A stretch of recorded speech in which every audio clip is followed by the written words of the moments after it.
When should John take Social Security?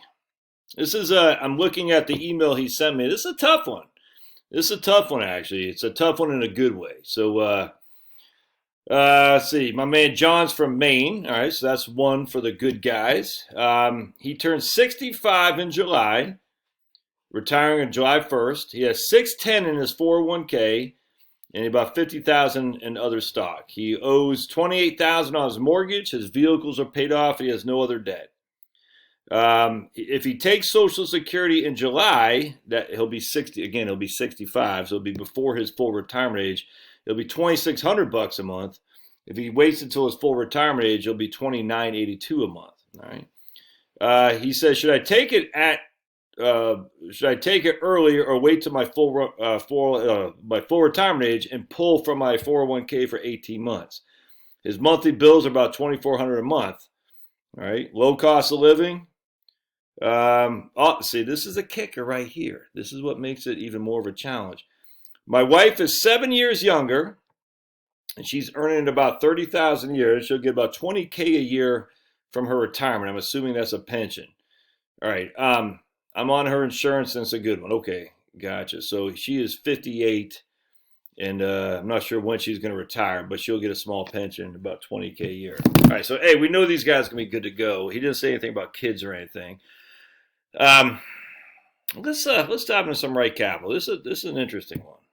John and Jane sample in here. And just as a side note, a lot of you guys ask, how do I change where I live? I default to Georgia because that's where I am. So what you do is you go to profile, family, and then the first, I don't think you do it here. No, you got to do the first guy. So in this case, if we go to Georgia, we say the great state of Maine. All right, there we go. All right, sweet, Maine. All right, good. So now what we're going to do is we're going to go in here and we're going to update a couple things. So hang tight. Assume that John's got 610 in Wellington Fund just for giggles here. All right, and then we're going to assume that, let's see, his wife is still working. So we're going to go income, old Jane. All right, so we're going to say Social Security, and we're going to say at 67, he said his benefit will be $29.82. All right, 2982. All right, and we're going to get rid of, we'll say that's Jane's pension. Remember, I had single Carl in here before, so now we're doing Jane's pension, and that's what I think he said, 20,000 a year. Yep. All right, and we're going to start that with Jane, and we're going to say when she retires. Income starts at Jane's retirement. All right, so bear with me just a second. We're going to load some more stuff here. Save those pause. All right, so we're loaded up here. We got John 610 in his Vanguard 401k. That's again with IRA 401k, same thing. We got goals that we're gonna have Jane retiring at 62. He didn't say when she's gonna, but we're gonna retire at 62 for her. Be January 2026. We're gonna up their retirement expenses to $3,000 a month. All right, and we're gonna adjust these for inflation because it's basically cover their needs, if that makes sense. So I think that's the way to go in this regard. Okay. Then we got income. We got John's Social Security right here, $29.82 at his full retirement age, which is right there. There we go. All right. Then we got Jane's pension at $20,000 a year. They'll start when she retires at 62. Her salary. Income ends at Jane's retirement at $30,000 a year, and she'll keep doing that till she's 62. Then her Social Security, we're just going to do an estimate, let Right Capital estimate it for us. Okay, good. And just bear with me just a second. We'll make sure we got nothing else in here. All right, good. That looks good. All right, sweet. And then we're going to have them both living. You just said don't live till 90. And well, as financial planning, I have to do that, man, because, I mean, I don't know you.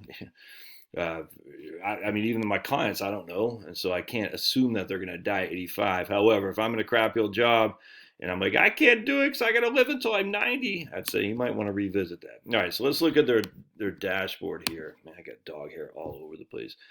And we don't have a house. It doesn't matter. We don't have a house or anything. We're just saying their net worth. Okay, so good. We're going to go to retirement here. Let's look at their cash flow.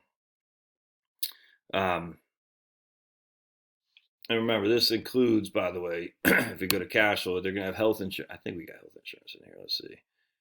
Expenses. Does that include health insurance? No. All right, so let's go add health insurance here too. I think it's income. No, it's going to be goals. There we go. Goals. Yeah, we got add retirement healthcare. There we go. All right, so we're going to say healthcare. Yeah, good. Detailed estimate. And we're going to say, that looks good. We'll say 2,000 until they, we'll say, I don't know. We'll say until they're both on Jane, so we'll say $2,000 a year for each of them until Jane. I don't know what their health care will be later on, so we're just going to say it's going to cost them once they're on Medicare. It'll be $550 per person per month, if that makes sense. And we'll just, I don't know, we'll say $5,000 pre-Medicare. I don't know, because they're on her plan right now. Let's just say $2,500 a year until. I don't know what to put here, so we're just gonna put that. All right, that's fine. $5,000 here for health insurance. Uh, Basically 12,000. No, about $13,000 here for health insurance once they're on Medicare. All right, hopefully that saves. So let's go to retirement here. He says 2,400 is their expenses. I don't think that includes their health insurance. So let's just make sure everything took. All right, 30,000 income, expenses. That's 3,000 a month plus healthcare. Okay, that looks pretty good to me. And their taxes, of course, because Jane, they got federal, they got state, they got FICA. Okay, that looks good. All right, so, and we don't have any income for John in 2022. Oh, we're starting for the fresh year 2023. Okay, that's good. All right, sweet. So we're not even using 2022. We're gonna say it's just start fresh in 2023. I like that. All right, so here's her income because she's still working, and then she quits. All right. Income inflows, and we got him taking Social Security at 70 here, it looks like. Let's just double check. Yeah, all right. So there's his first full year of Social Security. There's Jane's pension income kicking in. All right, that looks good. All right, that's fantastic. And then Jane gets on Social Security here when she's 70. We don't want her taking that 70. Let's just see how much they got her getting on Social Security right there. Yeah. All right, sweet. So that looks pretty good to me. I don't want her taking a 70, but let's look at the tax consequence here. Yeah, look at that effective tax rate, man. I mean, you can't shake a stick at that. This is the widow's tax trap right there. You know what I'm saying, right? That's what always gets you. Let's just that looks pretty good to me. All right. That's not that big of a deal. I just talked to some people just like this yesterday, as a matter of fact. So the widow's tax trap is going to keep them still when she's 88 years old or something like that. When she survives her husband, she'll still be in the low 12%. I mean, it's crazy, man. So let's just take a look at what the total taxes paid here are. All right, we're going to go up here. We're going to go right here, right cap, total tax. 409.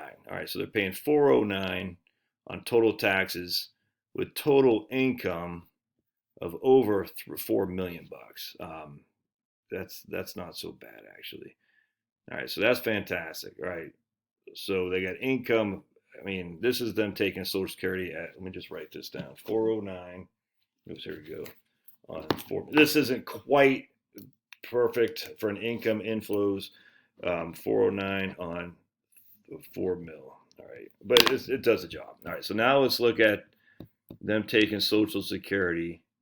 So they're not run out of money, man. In fact, hopefully they got kids because they're going to leave a boatload downstream. You know, we're talking 1.2 million, and that's in today's dollars. All right, let's just look again at cash flows. Once again, once they hit 70, old John hits 70, he'll have 72,000 of income from Social Security, her Jane's pension plus RMDs. Then when Jane takes Social Security at 70, we don't want her to do that. But anyway, you can see they got more money they can shake a stick at. All right, so let's change that around now. So what we're gonna do? All right, so we don't want. I mean, let's have him taking it at 70, but let's have her taking it when she retires. Social Security customized. Yeah, there we go. And we're gonna have him taking it at 70, and then her taking it at retirement when she retires. Boink. All right, there we go. Let's just. All right, that looks pretty good. Let's see what difference it does here. Actually, I want to. All right. So let's go to tax.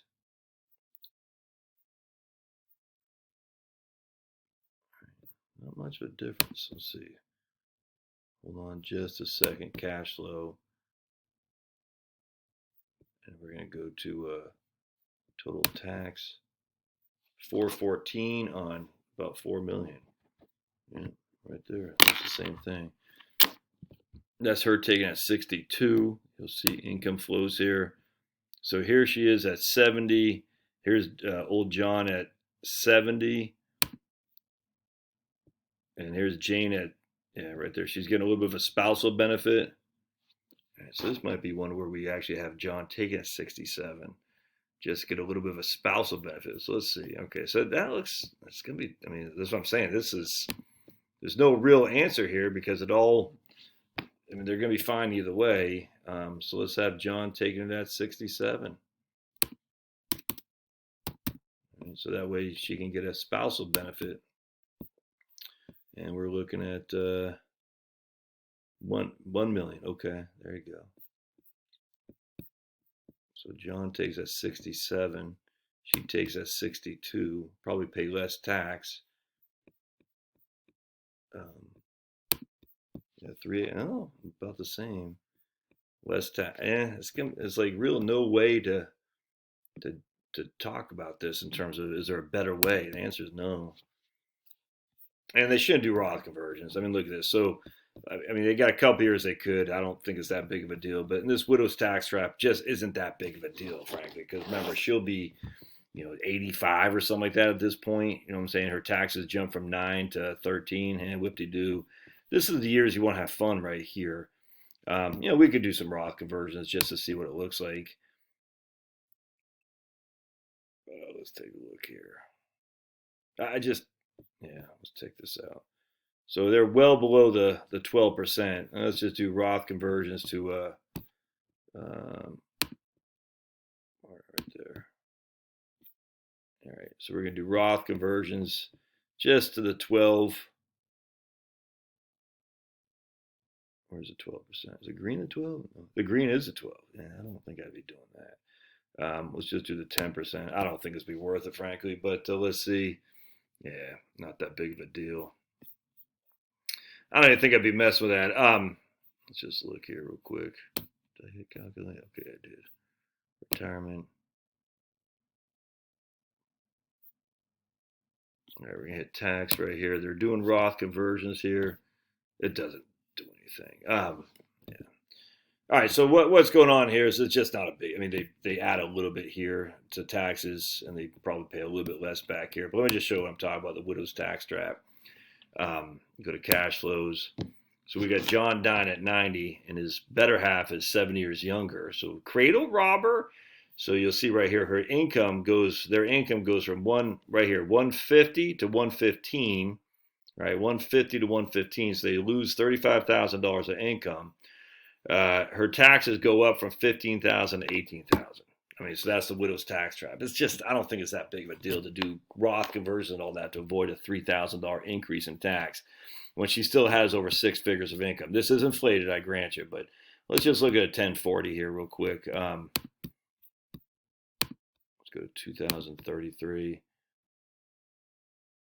Yeah, so I mean, look, 59,000 Social Security, 39,000 is taxable, 50,000 of mandatory distribution. So they got $110,000 of income, and they're only paying $8,000 in taxes to California, to the feds. That has nothing to do with Maine. That you can't shake a stick at that. Let's see what the difference here is.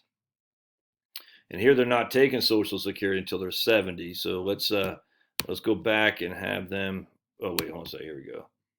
Yeah, so here they're taking Social Security at 70, I think. Let me go back to put him at 70 and her. All right, let's do him at 70 and her at 62. There we go. All right. I just want to show you the 10-4. I was dealing with these people yesterday, and it's like the amount of tax-free income they have from Social Security is freaking nuts. All right, so we're going to go to 2033. Yeah, I mean, 25,000 of tax-free income right there. 68,000 Social Security benefit, 52,000 RMDs. $43,000 of their Social Security benefits subject to taxation. So that's $25,000 of tax-free income, which means divided by 68, which means only 64% of their Social Security is subject to taxation. Last thing, just for giggles here, let's have both taking at 70 and living off their portfolio until 70. I'm not the biggest fan of that, just because you know, at the end of the day, she's going to get his benefit when he dies. You know what I'm saying? So why delay for her as long as possible? Doesn't make sense. But let's just, you know, give you something to chomp on here. We have a proposed plan. There we go. Yeah, it's just there's not much they're going to be able to do differently. 2033. Yeah, so look at, let's go to 2040. There we go. There we go. So $97,000 of Social Security, of which $62,000 subject to taxation. So they get $97,000 of Social Security plus $56,000 of required distributions, and that's roughly $150,000 of income. They're paying $12,000 in tax. All right, John. At this stage, you know, just take it early, man. I mean, I would wait. If I'm you, I'm going to take it at full retirement age. That way, old Jane can get the biggest benefit when you die, for sure. But she's going to have your pension. She doesn't spend much. She's going to have your Social Security nonetheless. I probably wouldn't wait till I'm 70, but I would wait till I'm 67. Why not? Just give her more of a bang for her buck. So take it at 67, you know, just live off your 401k until then. Yeah, you're golden. All right. Hope this helps. I'd love to hear any questions or comments. Thanks now.